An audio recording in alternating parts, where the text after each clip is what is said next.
Give a big hand to the content creator and founder of Salo Sala, Mrs. Ella Pangilinan-Miranda. Hello! Good afternoon sa inyong lahat.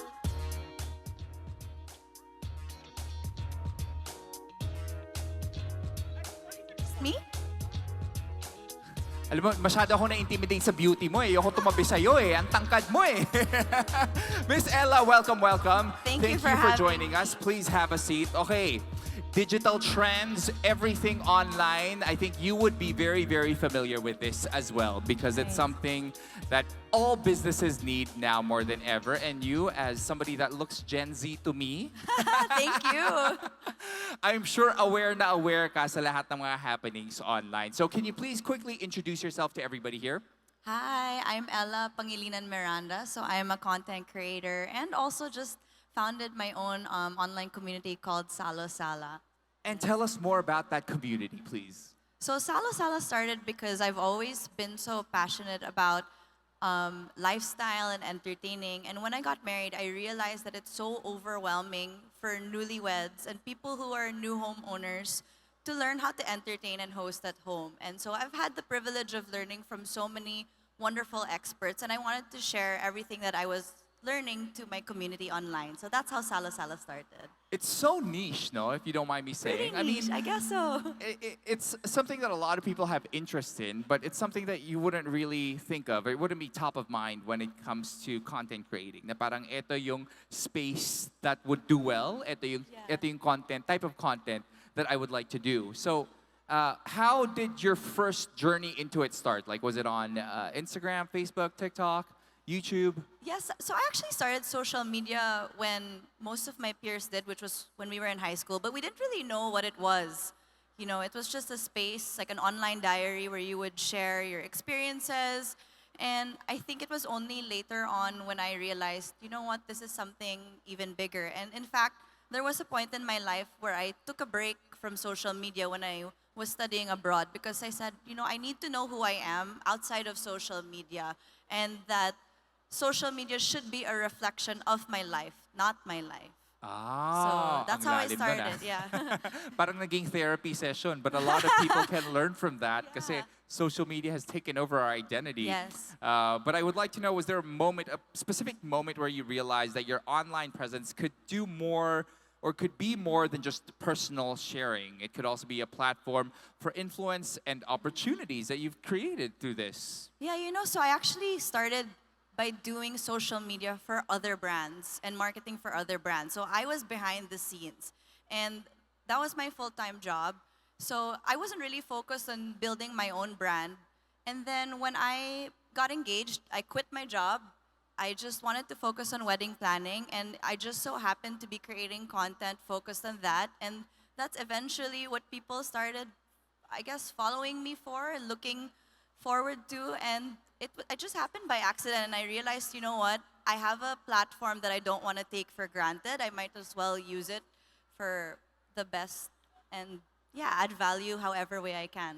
And I mean, the market itself, I feel, is growing. I mean, it's becoming more and more visible. People are finding different ways to expand their plans when it comes to these celebrations.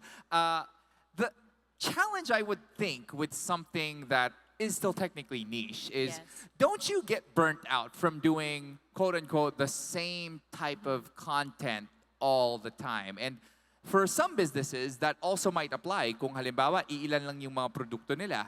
Kung isa lang yung binibenta yung produkto or service, how do you avoid that burnout, and how do you make sure you're still diversifying even within that niche?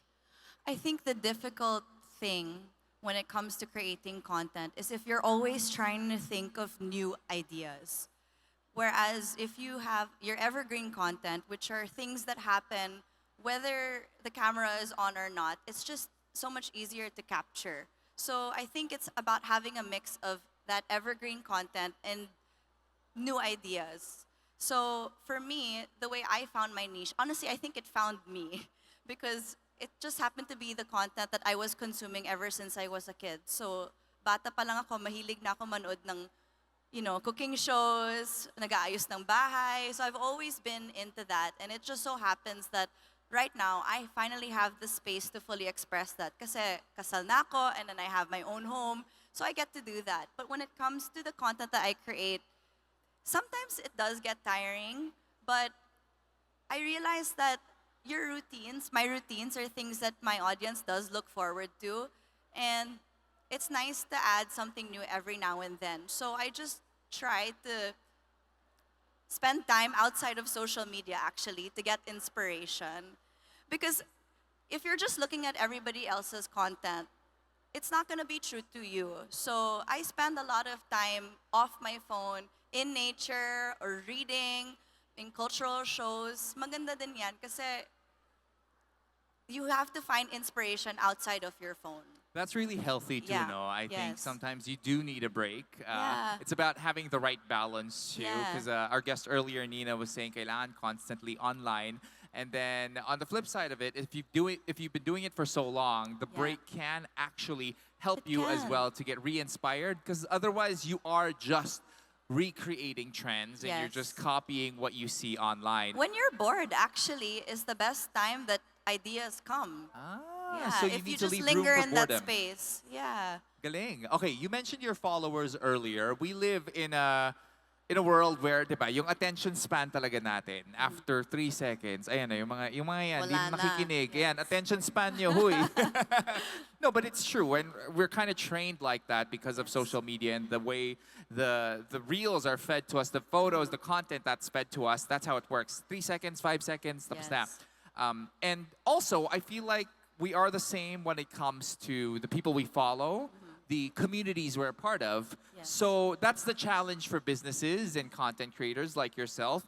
How do you keep people loyal and engaged in a world where it's so competitive, Yeah. 'di ba? Hindi lang ikaw yung gumagawa nito, kahit sabihin mong niche yan. Meron din gumagawa in a different way. So baka lumipat yung mga followers mo doon.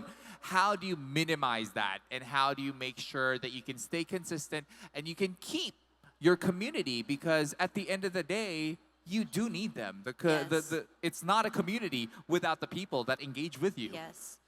I think that what's really important is number one, producing content that's true to who you are. Because when you're true to who you are, you also understand the kind of people you want to connect with. And I think that's the key, the connection. It's all about adding value, connecting with your audience. It's not just about impressing them. And so when you have that in mind,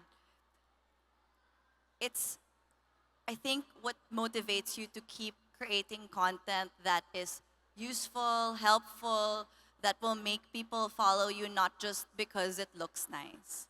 And yeah, community is really important. That's why I built Salo Sala. I set up Salo Sala because I wanted to connect with my community so much more when I realized who they were. So yeah, I'm always thinking about how can I do more for my community? Because like you said, we wouldn't be here without them.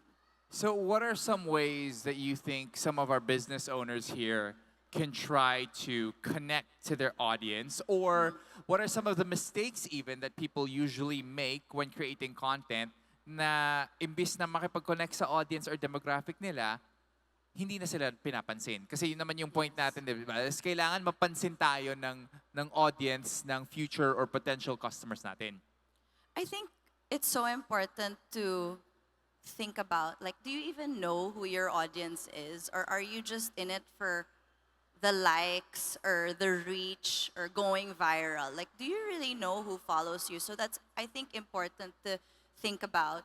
And once you know who they are, I think it's important to create a content pillar specifically for them. So this is the kind of content that you create to connect with your community. But it's also good to have your reach content, like to reach a new audience, to meet new people. So for business owners, I think it's really important to see that your content has different purposes. Each post has a different purpose. One post can be to reach new viewers. One can be to focus on what your product offers. Another post can be just for the vibe. Another can be to educate. And another can be just to learn more about who your audience is. So it's good to have that range, I think. Variety. Yeah. Gusto ko yung just for the vibe. For the vibe. Pero, Minsan, di ba, para mas maganda yung feed mo, hindi puro benta lang, di ba? hindi, Parang visual you need tayo something to eh. breathe also. Yeah. No, I think that's also very important. Pero sa akin lang you're right.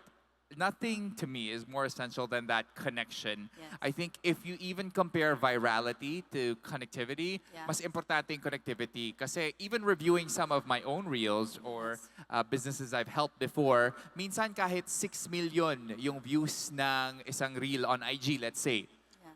dalawa lang yung nag-follow from that reel. Meaning, maraming na-entertain, Yeah. pero konti lang yung nag-connect or halos wala kung dalawa lang. And did they buy?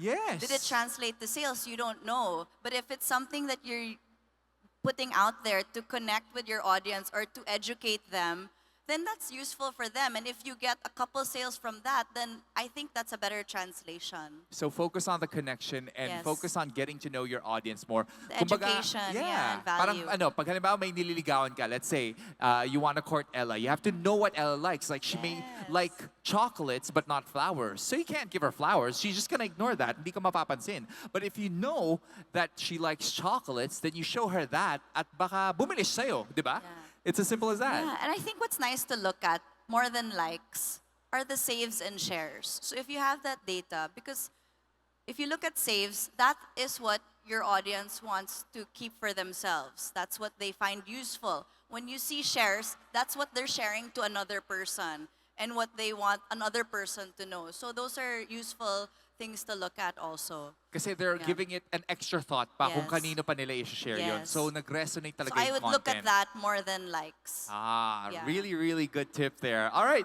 thank you very much, Miss Ella. That's all the time that we have. But can you please invite everybody to join your community and maybe even follow you on socials? Thank you guys so much for listening. So I am Ella Pangilinan-X on Instagram and TikTok. And you can also follow my community page, Sala Sala by Ella. Thank you so much for having Thank you, me. Miss Ella. Please give her a big round of applause. Let's have a quick photo. Ayan, ang tangkad kasi ni Miss Ella, guys. Today lang.